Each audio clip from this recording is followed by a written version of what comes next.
Sahana Vavatu Sahano Bhunattu Saha Viryankaravavahe Tejasvinavaditamastu ma vidvishavahe. Om Shanti.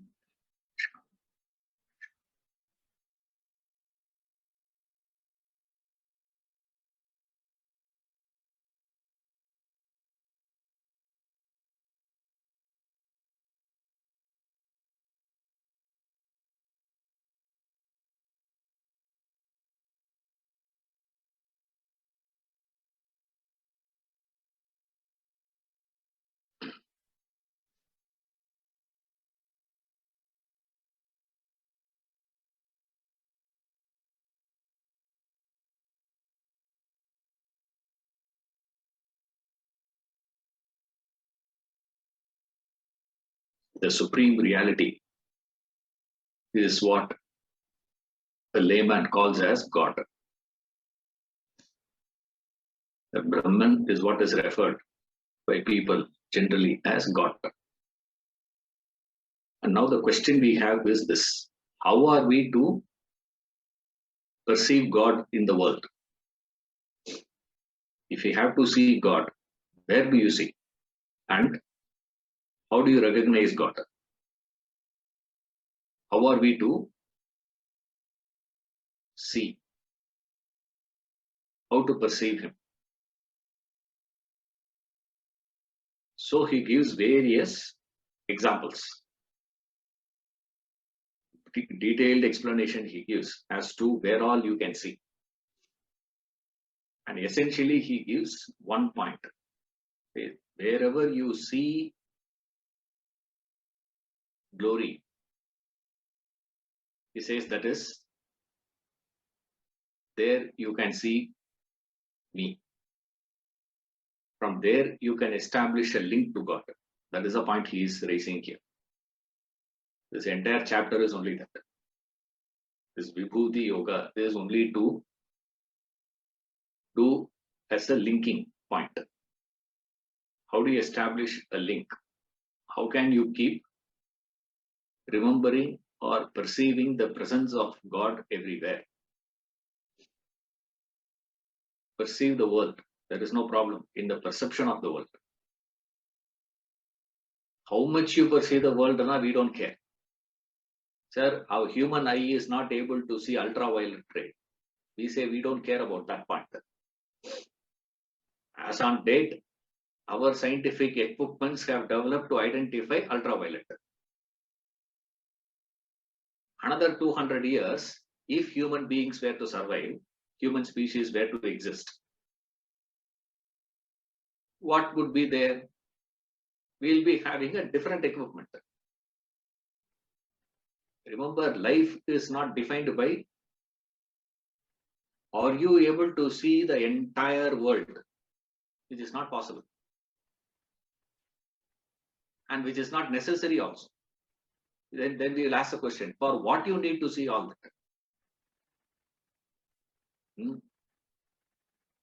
So there is no need. We unnecessarily go into the details.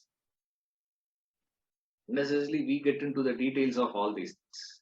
It says that is not the purview of this discussion. Now that doesn't mean you should not do any scientific development. Remember, we are studying philosophy here. Remember the context. In the context of philosophy, for us to arrive at certain conclusions, we don't need to know whether human beings are able to listen only to this frequency of sound vibrations. Below that frequency, above that frequency, you can't hear. We say, so what? Okay, so what are we saying? There are frequencies. Okay, so remember this. Keep asking this fundamental question. So what are you saying? Now, if you are able to hear those things, like whales can communicate for the radius of, imagine human beings also can communicate like that. One person speaks. All human beings can hear around the radius of 50 kilometers. Imagine what will be the case. Hmm? From the next room, if a person speaks, you can't hear. That is why you're able to live peacefully. Imagine all of us can hear 50 kilometers radius. Any sound being created by any human being, what will happen? It is a design, remember that. We don't need to worry about, this is where we all think, you know how many cells are there in human body. We say, so what? How many bones are there? Human body is not one body. It is made up of trillions of cells. So what is that got to do with the notion that I am? The notion of I am is going to be there with you. Our concern is to deal with that part. We don't care whether there are 7 trillion cells in the body is making up your body to claim as one body. You say, okay, then let it be 7 trillion or 70 or 7 or even 1. Is that detail going to make any difference? We go into the detail only if it is going to make a difference in our conclusion. For our inquiry, what is the data required? Only that much you should take. Beyond that is not necessary. Unnecessary details would cause more of a confusion rather than directing your thinking. So here he gives certain details. Why he is giving so much of details is because he has to cater to Arjuna, or he is taking Arjuna as an excuse to give this message to the world. It is not, Krishna's agenda cannot be just the fact that somehow motivate Arjuna to fight the battle. Because current requirement for Arjuna is only that much. He doesn't require anything more than that. As of now, what he needs is only that. He may ask 1001 things. But as of now, what is needed for him is that, no, he is not operating as a therapist. Krishna is not standing there as a therapist who is going to provide only what is needed right now, nothing more. No, he is taking two factors. One, Arjuna's long-term benefit. Also taking Arjuna as an excuse and speaking to the world as it were. Remember, this is how every spiritual giant would speak. When they speak to the audience, like this lecture, a classical lecture of Ram Tirtha,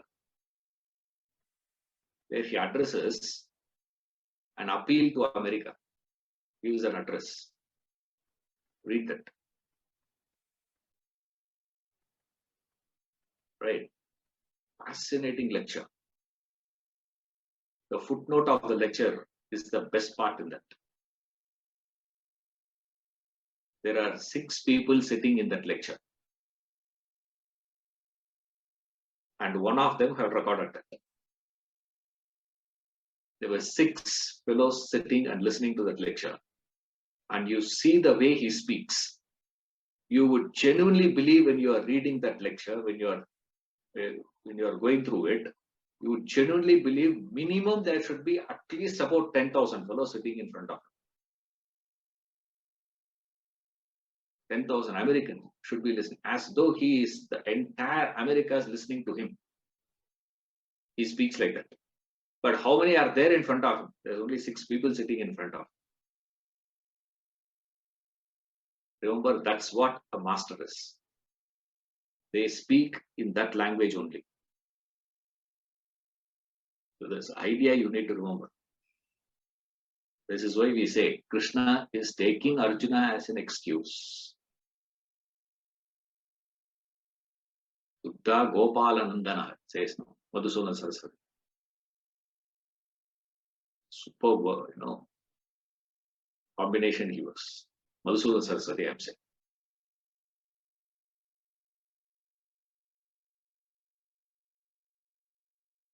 Highly intellectual, highly devotional.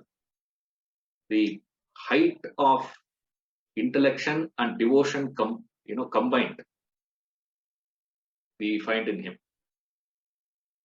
This combination, very rare. That's why he's of course, most of us don't know. Madhusudana Saraswati, we don't know. No. There he gives this Gita Dhyanam. In the Gita Dhyanam, he says, Krishna is like a coward boy. And all the Upanishad, he says, is Gava, is a cow. Sarvo Upanishato Gava. Dugdha Gopalanandana. He is a milkman. And all the Upanishads were the cow. And he takes the milk from that cow. Now, if you have to milk the cow, now we are talking about Krishna's period, Madhusudana period, not today. Today, if you have to milk the cow, you put it into the under a basin. That is today's milking method. The old milking method is very different. There, used to have this calf. So he says, Arjuna is the calf. So then people of the villagers, the village people, were the one for whom actually this milkman is milking. See, for a calf to drink from the cow, milkman is not needed. In fact, milkman is a nuisance because he will start rationing. Right? If there is no milkman, the calf knows and the cow knows how much to give, how much not to give. That is between the calf and the cow. So essentially, Arjuna is not in the need of Krishna's presence for him to extract material from this. But then the calf is so small. Out of compassion, we go as though the calf doesn't know what to do. Same way, with so much of compassion, he goes. And then what happens? After that calf takes the milk, then it is whatever the milk is there has to be milked and distributed to the villages. So the milkman is milking the cow, not for the calf. He is milking the cow for you and me, he says. Same way, Krishna is extracting the material from the Upanishads, personified as the cow, symbolized that cow in that example. He is extracting the message of the Upanishads, which is the milk. He is milking that for you and me. So the entire Gita, Krishna is taking Arjuna as a reference point, as an excuse, and the situation as an excuse to pass on the message of the Gita. That is why so much of detail. Otherwise, we don't need this much of detail actually. Spending verse after verse after verse, explaining this I am, that I am, this I am, that I am, highly egoistic. And is this details unnecessary? No, it's a necessary detail. Every facet of it is an essential aspect. Is necessary for a person to Why? Because there is so much of variety of people in the world. So many are there. During his period, uh, you know, amongst all mobile phones, he will not give that example. Amongst all television, I am 4K TV. He is not going to say that. Why Krishna did not mention that?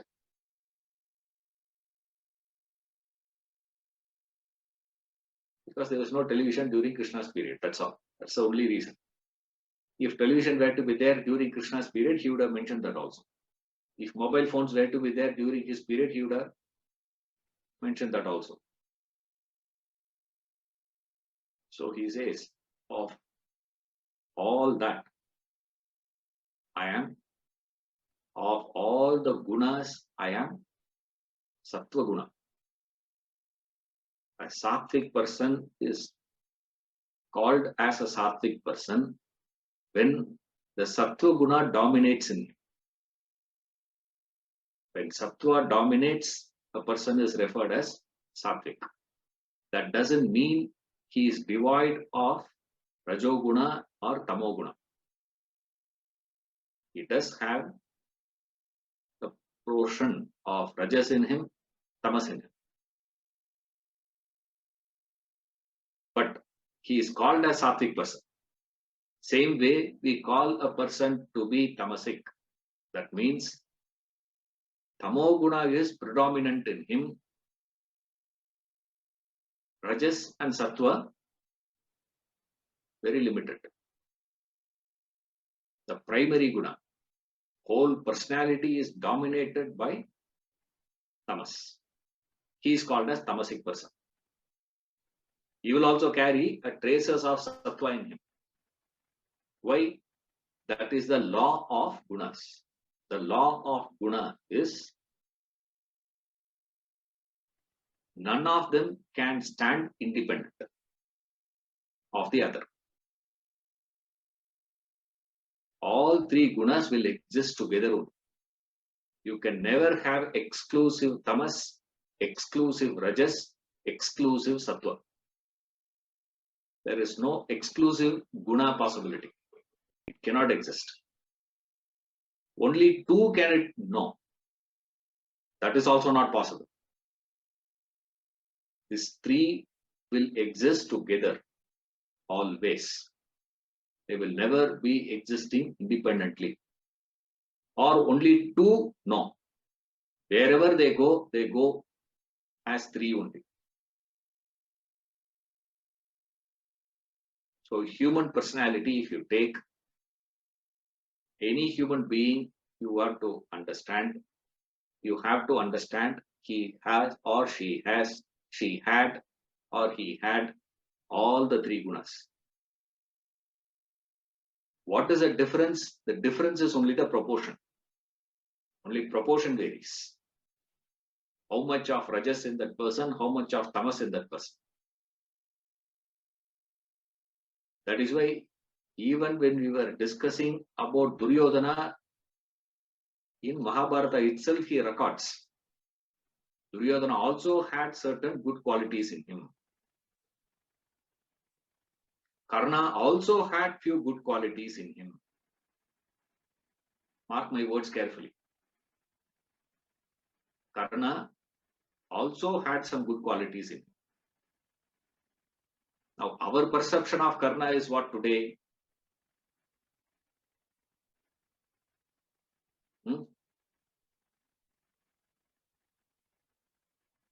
What is the way Karna is portrayed in Mahabharata by Vyasa?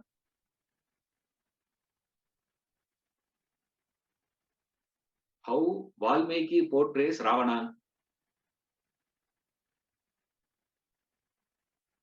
He also refers certain greatness for Ravana. It's not that Ravana is referred as a very ordinary person. No, he also had some good qualities. But then, when you are making an assessment, you got to make an assessment based on what? By going on referring to the sattva portion which is so insignificant. Karna, for example, we all consider Karna to be a greatest in the world. You will never have a person greater than Karna to have been the most charitable person in the world,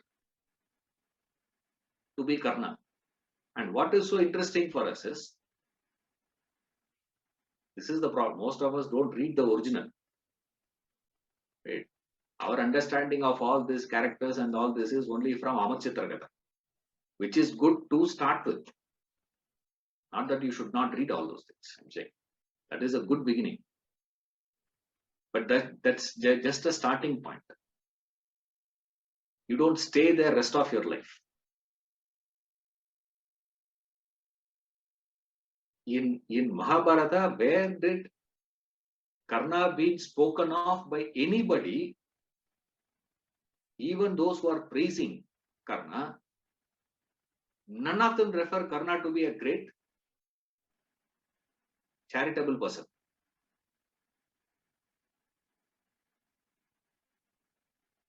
They all talk about his strength. His valor is spoken of. Duryodhana constantly talks about his valor. Nowhere he refers, you will never find the greatest quality of a person like Karna.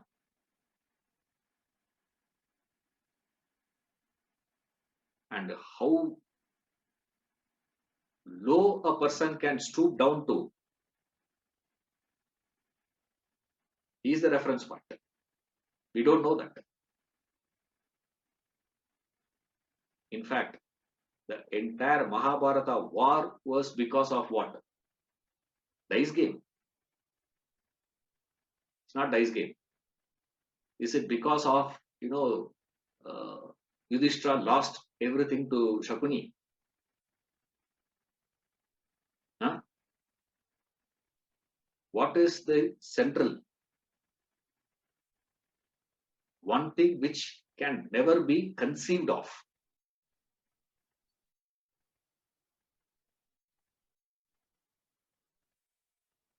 Hero being the queen.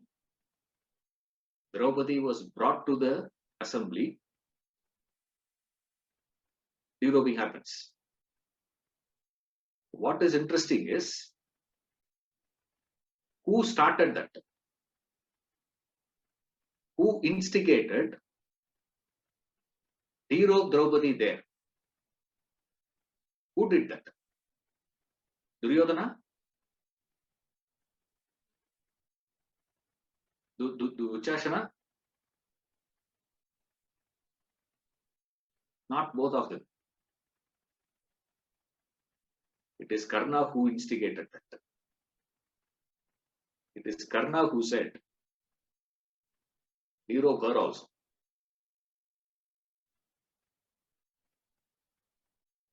And now, imagine Duryodhana at that stage. Even if he doesn't want to do that, can he say no?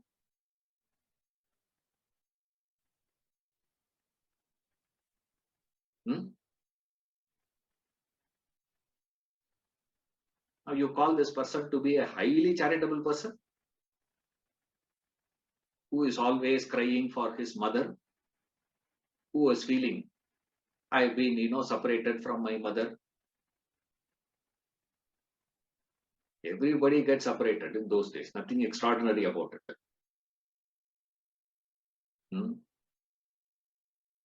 Krishna also got separated from his mother. He was also born as a prince only, no? Krishna. And he has to live where? Child labor. This boy has to mend the cows. Take care of the cows. Every day morning, they have to take the cows to their, pasture land, protect them, bring them back by evening. What was Krishna doing for 10 years? Minding the cows, taking care of the cows. Karna doesn't have to do all that. Now, whose life is pathetic? Karna's life or Krishna's life? Hmm?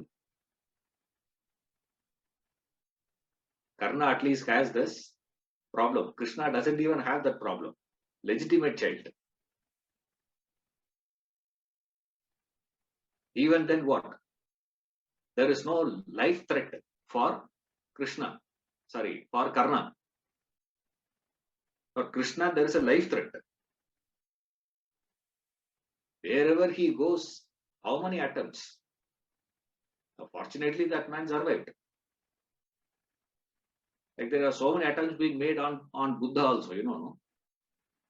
On his life. He survived. Same way, there is no such problem, no, for Karna. Hmm? We feel so sorry for Karna. I'm not saying you should not. There is a quality. But that is being disproportionately projected today to an extent. That small sattvic quality in that person was projected so much so. Hmm? It's like a batsman playing one match. He played so well. That's it. In his entire career, that one match only his thing is.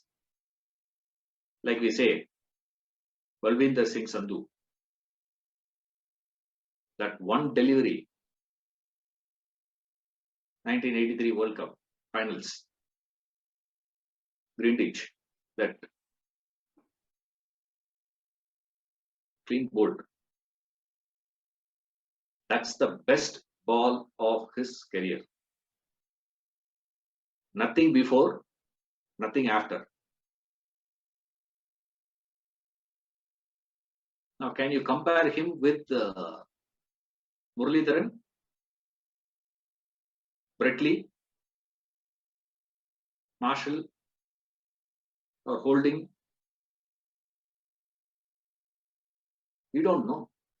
In the greatest bowlers, one of the best bowlers of the world, and any one of you will add Balvinder Singh Sandhu in that list? I'm not saying he is not the best.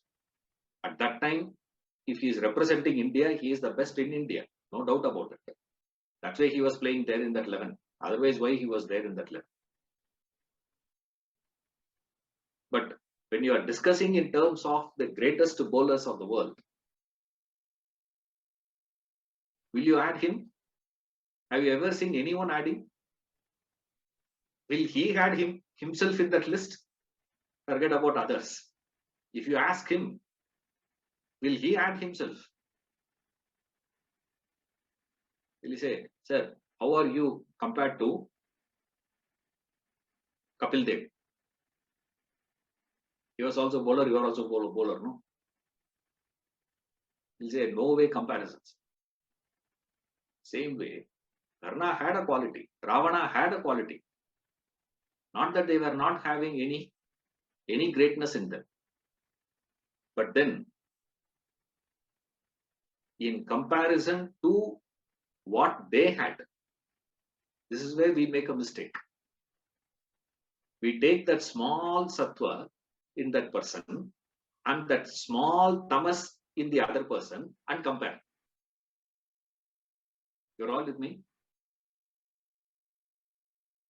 Yudhishthira being an individual, he has to have the quality of tamas in him. No?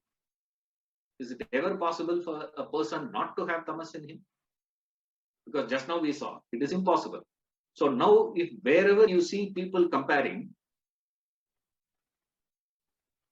how do you do the comparison? If you have to do the comparison has to be on the equal grounds. Equal grounds means what? My sattva and your sattva. My rajas, your rajas. My tamas, your tamas. Comparison should be like that. Then we are having an equal comparison. Otherwise, it's like apples and orange. How can you compare an apple and orange? The sattva in Yudhishthira and sattva in Karna should be compared. Sattva in Duryodhana and sattva in Arjuna should be compared. Rajas in him, compare that. Tamas in him, compare that. Now, obviously, when you see that sattva guna, small sattva guna in him, that small tamo guna in him, which will be better?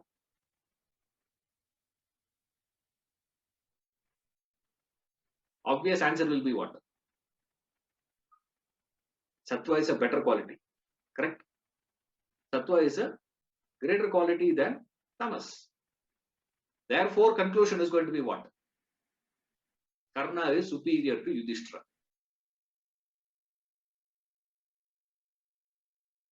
Bhishma is an idiot. Vyasa is an idiot. You are the most intelligent person in the world.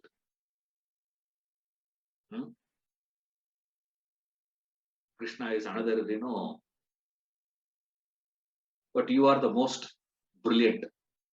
Why? Because you are able to see. This is what tamas is in you. This fundamental thinking. This is nothing extraordinary, remember. When you are comparing, you should compare on equal grounds. How can you compare?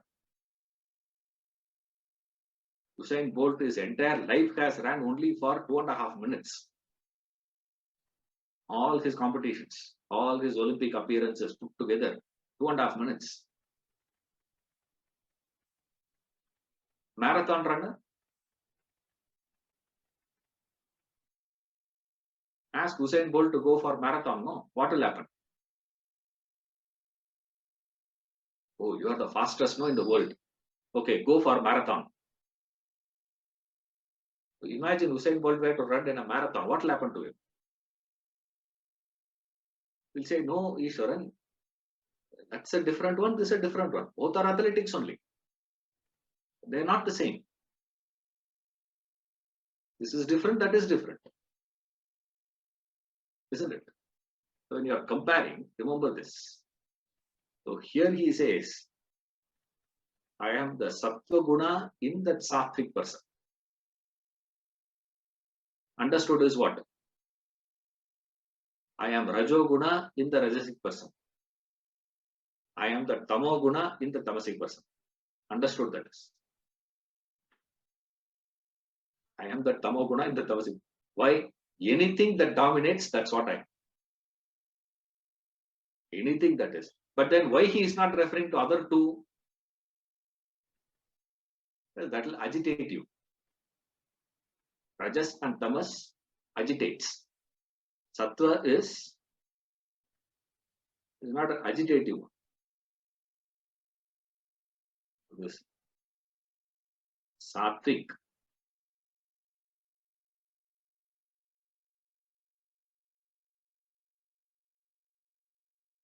I am sattva of the sattvic.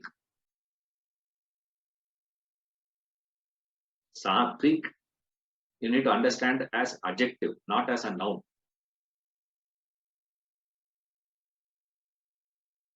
Remember that. Sattvic person. It's an adjective. It qualifies that person.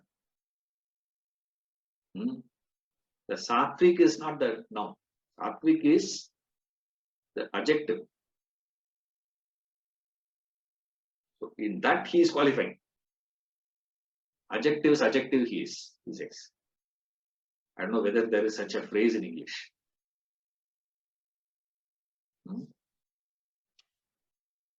What qualifies a person? What defines him to be qualifying? That defining factor. That's what it means. So as an individual, if you are going to be a defining personality, what defines you? That I am, he says. That defining factor. I am sattva of the sattvic. pure. 37.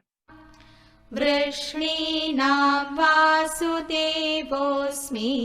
पाण्डवानां धनञ्जयः मुनीनामप्यहं व्यासः कवीनामुशना कविः वृष्णीनां वासुदेवोऽस्मि पाण्डवानां धनञ्जयः मुनीनामप्यहं व्यासः कवीनामुशना कविः.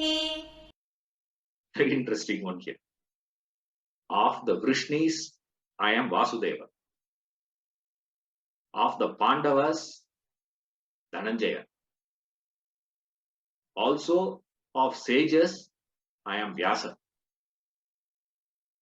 Of seers, the seer, Ushana.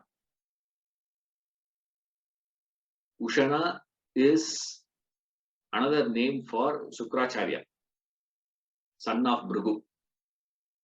Sukracharya, the guru for the Asuras. Daityas. The guru he is.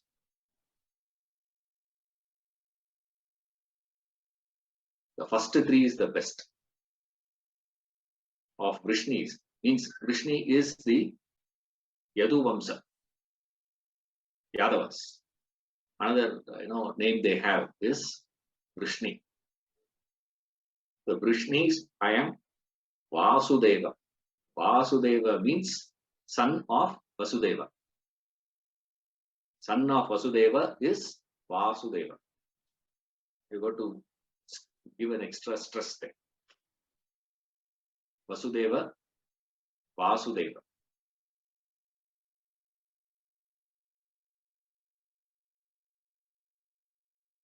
Who is that? Krishna. So he says, amongst all Yadavas, I am Krishna. Right. Next one is even better. Of Pandavas, I am Dhananjaya. Of Pandavas, I am Dhananjaya. One of the very, very popular name for Arjuna. Dhananjaya is another very popular name.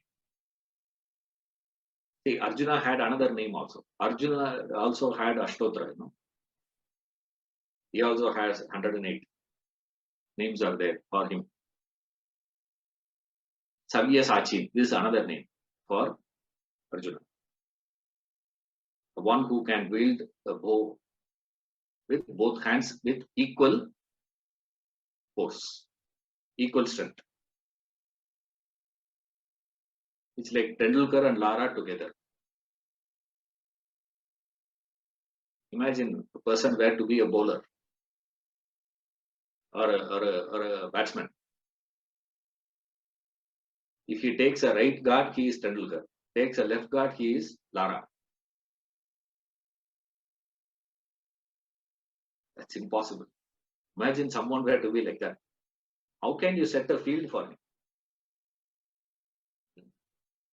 What is a line and length you will have for that fellow? Almost impossible to conceive. That sort of a power.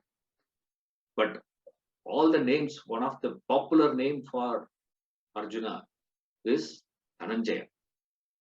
So he uses that name. He says, amongst the Pandavas, I am Dhananjaya. Of Muni, I am Vyasa. You all see a connection here.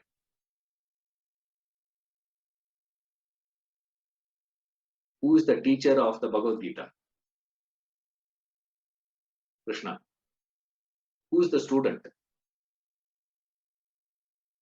Arjuna. Who is writing that? Who is recording? The man who is recording that is Vyasa.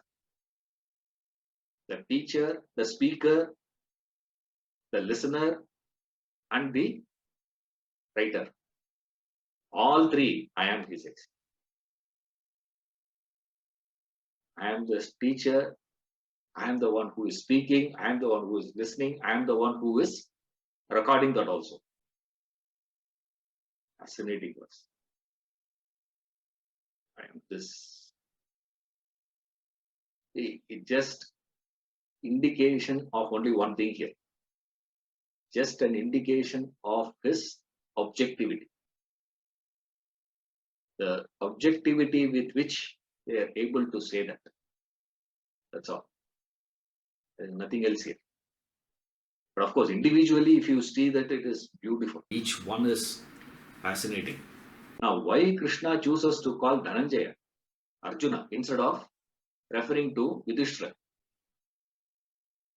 Sahadeva is considered to be the wisest amongst all the five of those Pandavas, of the five. He is supposed to be the one who is wise.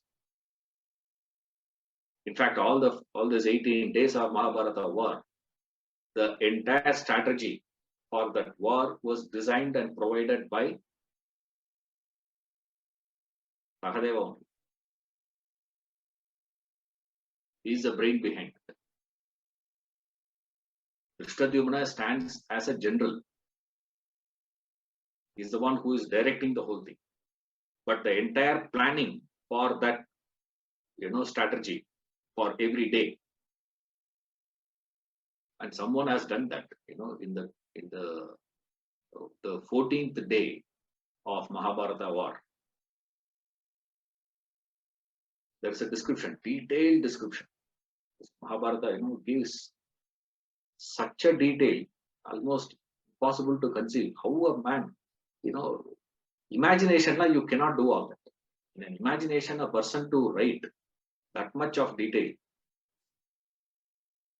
is almost impossible. One person has created a stimulation, computer stimulation of references of the descriptions of the locations of people who are all fighting there. And he places those people in that stimulation, and then he establishes that. He proves that through that stimulation, the formation, what is defined for that day, is kept intact. It fits in. Individual descriptions. See, in this position he was, in that position he was, they are fighting here, like that they were doing. Like some time back, one fellow asked this fascinating question. I don't know how many of you have been to Kurukshetra. Anybody? Yes, been near Delhi. Kurukshetra? You're not seen. Nobody.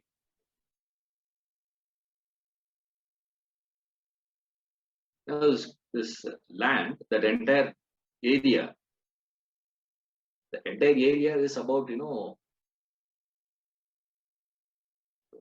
about 25-30 kilometers. That's about it. And the entire army number, those who have joined the battle of Mahabharata war, was about 43 lakhs. In such a small area, where was a place for all these people to fight? Because they had their own tent. And then there has to be an open ground. That open ground where actual battle happened, they say it is just about 5 kilometers radius. That's about it. Put together. 43 lakhs were standing inside. How is it possible? Therefore, it is not. This man says, read Mahabharata properly. There, the description. That's where I say Mahabharata has about 108,000 verses. The serial, how much they can show. Or, in fact, one of the best presentation, actually, the series, they had this Ramayana Mahabharata series. Most an impossible thing they have. achieve it, to bring it into visual. But the description, if you have to read, you have to read that 1,08,000 verses. First of all, reading that 1,08,000 verses and then understanding that. The description they give is battles. There, what we all think is the entire 11 Akshoni this side, 7 Akshoni this side, standing and fighting. That's not the case. You see, on that day, a particular formation happen, only that group of people will enter the battlefield. Rest are all kept as a reserve. Isn't it? In any army, it's a basic thing. In army, the entire army will not enter.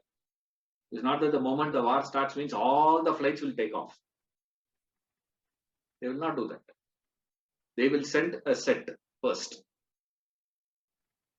After that has been exhausted, after the fuel is over, after these people have, all their artilleries and this and that is missed out, they will come back and this group will go.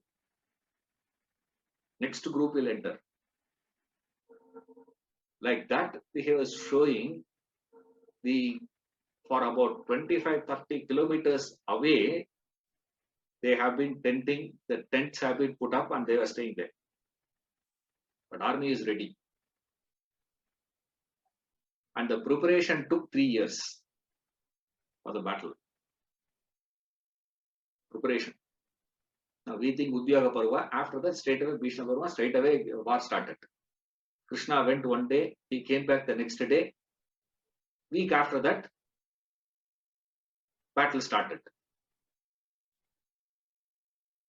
How do you think army would have assembled first of all? Bringing that entire army together in one place, just to assemble those people in that place, will take time, right? Infrastructure to build for those people to stay there, to put up a tent for all of them to stay. You can't ask them to stay open sky. Medical facilities to be there, no? However primitive it can be or however advanced that can be. Medical facility, food, weapons, the armor. If it breaks, people should be there to repair that, isn't it? And how many of you have thought about all this? Vyasa, one who was able to conceive the whole thing and presents it, is the battlefield. Fascinating sight to see that place, that Kurukshetra. Here now you can go there and see the place. If you get a chance, don't miss it. Kurukshetra. Visit the place to see. How on earth this 43 lakhs would have been standing there? Impossible. Then where were they? Description. So much of detail he was able to give. Vyasa. That's why we say, Namostute Vyasa Vishala Buddhi. I have had Vishala Buddhi for him to record the whole thing. That's why he says, of the Munis, I am Vyasa. Vyasa among the Munis. Now, Munihi. Now, we need to understand what is this Munihi means. Munihi means Manana Shilavan. It is called a Muni. The one who has the capacity to do Manana is called a Muni. The one who had the capacity to think, reflect, retain. That is, he is known as Muni. Of all those Munis, I am Vyasa. Of the Kavis, Kavihi, See, Munihi is different, Kavihi is different. Right? The seers, Kavihi. Now today we started using the word Kavihi to refer to poets. Now that's not what is the original meaning of it. Kavihi, the ones who have this intuitive capacity, intuitive knowledge to see the subtle beyond the apparent, beyond the intellectual conclusions possibilities. They had this Dura Drishti, they call us. The one who had the capacity to see the future. The one who had the capacity to see the past, the remote past, and link the remote past to your present. That's why these people had the Sukracharya as the Acharya. That's what all this, every family will have, like we have this family doctor today. All of us have this family doctor. Now, if you are super rich, you will have a family. Earlier and all, they used to say dentist. You have a family dentist, you are a rich person. Only a rich person will go to a dentist. Have you ever seen a poor man standing in a dentist one place? Huh? You will never find. Average, middle class won't go to a dentist. From the upper middle class onwards only you will find dentist. You will go in. Below that, they don't go. Not because they can't afford or anything. They just don't go, that's all. It's not that, for consultation. If you can go to a doctor for a consultation, why don't you go to a dentist also for a consultation? They don't go. This is a rich person. You will have a family dentist. If you are a super rich,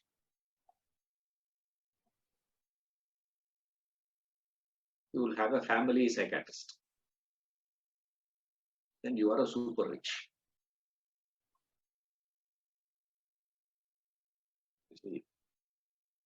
Now, if you are super duper rich, you can afford to have an acharya. Yes, they are very expensive. Everyone can't afford. This price is too big to pay. That's why we have these people as, because they have this Trikala Drishti, Dirgha Drishti, the Kavi. They were the ones we used to go for. We keep them with us so that they have the capacity to foresee what is coming in the future and prepare you today. The ones who have the capacity to see your past and the present. Now today we call, some of them this call as this ESP, extra sensory perception. Some of them have that. They now you can't cultivate it. You don't try all that. Sometimes there is a possibility a person can have that extra sensory perception. And those who are established with that sort of a capacity, they're called Kavihi. Of them, this Sukracharya is the Asura Guru. Why? Brihaspati is Deva Guru. Sukracharya is Asura Guru. And Asura Guru is slightly better than the Deva Guru in terms of knowledge. Because Devaguru Brihaspati had all the knowledges that Sukracharya had. Or the other way around, actually speaking. Sukracharya had all the knowledges of Brihaspati, the Devaguru, also had little more than that. One knowledge that Sukracharya possessed with him was not available with Brihaspati. That is the capacity to bring back the dead life. Give life to the dead. That knowledge, that technique he had. So the Devas will go, they'll fight the whole day and kill all the Asuras and come back.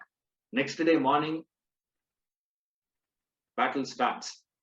All those who these guys killed yesterday come back and stand there. Because previous night, Sukracharya will come and give life to all those fellows back. And they are back to life again. Again, what to do? Fight. And that's how these Devas didn't know what to do.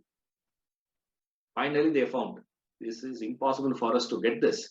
So what to do now is get that Amrita from the ocean. So what will happen? We will drink that Amrita and then we will not die. Otherwise, if they kill us, we will die. If we die, this man doesn't know. Brihaspati has no knowledge of reviving. CPR, he doesn't know how to give. Okay. No emergency and all that. He didn't had all that technique. Now Sukracharya had all that. That's why he is one step above even Brihaspati. So he says, I am that Sukracharya. There's another name is this Ushana. Is another name for Sukracharya. Ushana. We'll bring the next class.